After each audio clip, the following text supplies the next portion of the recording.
Սաղ կյանքս մեղուների հետ այլ է, հերս ա պահե, հետո ես եմ պահե։ Ես ստեղ չէի պահում, ես նոր եմ բերել, Ռուսաստանում էի պահում ես։ Ասում էի գնալու եմ Հայաստան, թե գնալու ես ինչ անես, գործ չկա, բան չկա։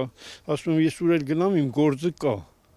Մեղու որտեղ եք պահես կպահվի։ Ես այս մեքենայում բարձել եմ բերել։ Մեր կառավարության պատճառով վնասներ կրեցի։ Ընդհանուր 45 հատ փեթակ էր,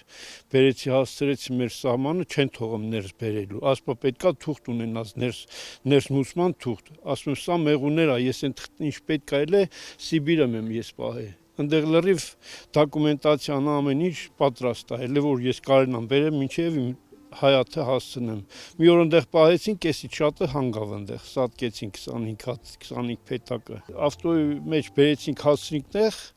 չափեցինք ջերմությունը 35 աստիճան կուզովի մեջ էր։ Բա ինչքան էր փեթակի ներսում այլ որ այդ տախտակների մեջից այդ տաքությունը դուրս ա եկե։ Այսինքն շոկից։ Շոկից խեղդվել էին մեղուները։